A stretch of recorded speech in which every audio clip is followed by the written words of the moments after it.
This is an article from Caitlin Johnstone. She is an independent writer. She writes on Medium. She has her own column on medium.com. She wrote an article here regarding WikiLeaks. So the title of the article is The Atlantic, which is a publication. It's a mainstream publication. The Atlantic commits malpractice, selectively edits to smear WikiLeaks. So WikiLeaks is obviously the organization that's run by Julian Assange, who released a lot of he released all the Podesta files and Podesta emails and stuff that uncovered a lot of what Hillary Clinton was saying basically, or doing behind closed doors. And this information was all put out thanks to WikiLeaks. And so ever since then, and I think even prior to that, I would say, it wasn't being followed as much before, but certainly since the Podesta files were put out, the mainstream media has definitely gone out of its way to try and smear WikiLeaks as much as possible. They've definitely tried to make them into this boogeyman, into this, kind of like scary whatever outfit that's aligned with Russia. That's why they get all the Russia hacked the elections or whatever. So their evidence of that is the fact that, WikiLeaks released the Podesta file, and then they say that somehow aligns them with Russia. It's complete bullshit. It's not even real, but it's propaganda that's made up just so they can scare people and convince people about how bad WikiLeaks is. So the story that Caitlin Johnstone does is she talks about how The Atlantic released an article which got a lot of attention. The writer Julia Ioffe, I think I'm saying that right. I think I'm saying that correctly. Ioffe. She wrote this article. It was published on The Atlantic, and it got a ton of attention on Twitter, a ton of attention all over the place. And let me get you the exact title here for Ioffe's article. The article is titled "The Secret Correspondence Between Donald Trump Jr. and WikiLeaks." Now, apparently, Donald Trump Jr. and Julian Assange, the founder and editor of WikiLeaks, had a conversation through, I guess, private messaging, and they talked about how Julian Assange, WikiLeaks, wanted to release Donald Trump's taxes. They want to release his taxes before anybody else would. And there was a conversation that was had between Trump's son, Trump Jr., and Julian Assange. So that's where he told him, we want to publish the emails before any other news organization does it. And they talked about this. They said it, they kind of, I don't know, they kind of had a conversation about it and said they're going to, that Assange wants to do it. And now everybody's making a big uproar about it. Everybody's getting all, oh my God, I can't believe it. They had a conversation that was private. And these are the same people that don't give a shit about the fact that Hillary Clinton's people were having private conversations with journalists and everything, which was uncovered by WikiLeaks. But then when WikiLeaks has a conversation about disclosing Donald Trump's emails, all of a sudden it's like a big uproar, and everybody needs to freak out, and everybody needs to go into DEFCON 5 because God forbid WikiLeaks did something to get everybody's attention. In reality, it was a conversation about releasing taxes, and the problem here is that, and the thing that Caitlin Johnstone's uncovering is that the way the media, so in this case Julia Ioffe, the way the media portrayed the releasing of the conversation between Donald Trump Jr. and Julian Assange was taken a little bit out of context and made it seem as if something shady is going on behind closed doors, when it really wasn't. So Donald Trump Jr., after the article, I think, came out. Yeah. After the article came out, what was it? It came out around 1:23 p.m. on November 13th. on that same day, Donald Trump Jr. Tweeted out the full conversation that him and Julian Assange had, and he showed how there was only three. He says in the tweet, he says, "Here is the entire chain of messages with WikiLeaks, with my whopping three responses, which one of the congressional committees has chosen to selectively leak." How ironic! And then he has a couple of other tweets, but that seems to be the most. Yeah, that seems to be the most relevant. The most relevant tweet that Donald Trump Jr. puts out, and he basically puts that. He basically claims that their conversation wasn't really as much as people make it out to be. It wasn't really, this huge revelation that everybody makes it out to be. So in the article, Julia Ioffe says, so here's the editing part that the Atlantic took part in and kind of did that at least in this case, that Caitlin Johnstone is pointing out. So it says, so here's the part from the article. Here's the part of the article from Julia Ioffe's piece.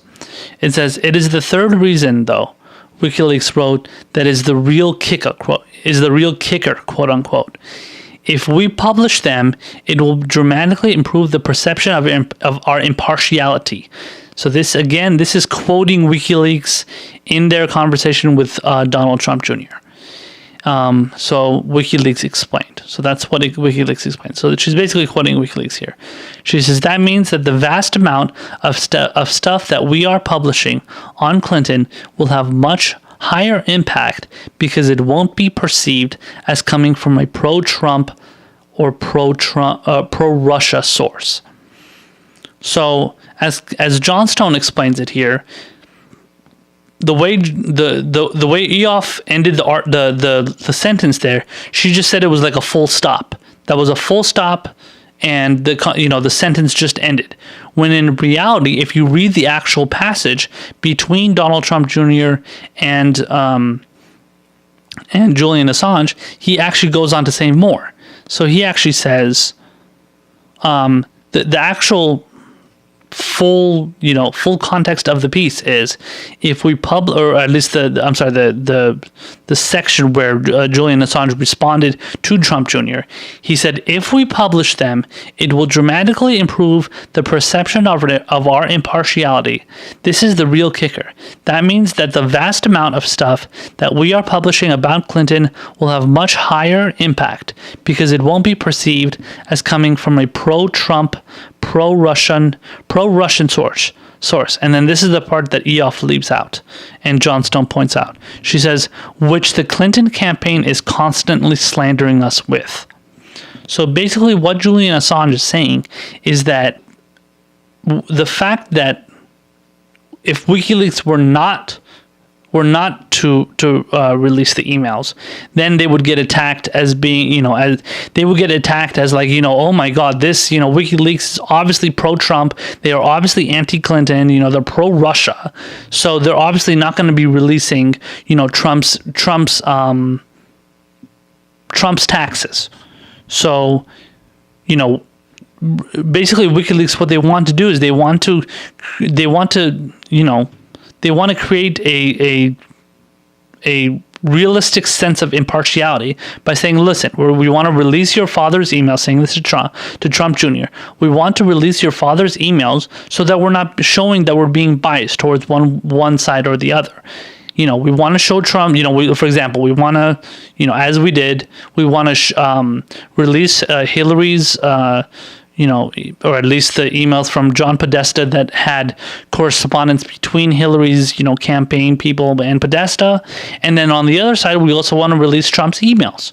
So it was basically, a conversation between the person that, that the emails would be coming from, as well as the person who would be releasing the emails. Now, again, if you want to compare that to what the Hillary camp did, they also they also had a situation where they were, obviously they were doing the whole thing where they were having correspondence behind closed doors, and they were talking to, whether they were talking to journalists, whether they were talking, they were showing Podesta talking to different people in the Hillary campaign. So having conversations with everybody. So this is the same exact thing. WikiLeaks having a conversation with somebody from the Trump campaign and telling them, we're going to release, in this case, your father's emails, and we're gonna make it full disclosure, just like we were gonna make it full disclosure with Podesta's emails. So it's the same form of disclosing. This is journalism. This is what you do with journalism. You're disclosing information. Now, whether you're doing it from an organization that is kind of under wraps and not really out there in the open. It's not like a literal publication which writes articles and stuff. They release information, and that's perfectly fine. That's the job that WikiLeaks does, and they're proud of doing it, and they should be proud of doing it because they really do a good job of it. So yeah, so basically, the case that Caitlin Johnstone is making here is that this is journalism. This is journalistic malpractice, because what you're doing is you're specifically taking a passage of a piece out of context, and you're leaving it out so that you can make the person that you're obviously trying to frame in a bad light, and you're trying to make them look worse. And of course, all the entire, anti-WikiLeaks, anti-Trump, all those anti-Assange people, they came out and said, "Oh my God, how could this be happening?" So tons of people, they all, tweeted out. They said, this is terrible, blah, blah, blah. They shouldn't be allowed to do this, and, so on and so forth, as usual with their melodramatics and their getting outrage and this and that. I mean, it's not really anything different from the usual stuff from the basically Hillary supporters. I would say majority, 90%, 80 to 90% Hillary supporters. Maybe some Bernie supporters out there, who knows? But those are the Bernie supporters are mainly the ones that are going to be them, and also much farther to the left, Green Party and stuff, supporters that are going to be in support of WikiLeaks and what they do. So, and then in the article from Johnstone, she points out how Julia Ioffe says, my bad. There was more passages between Donald Trump Jr. and Julian Assange and blah blah blah.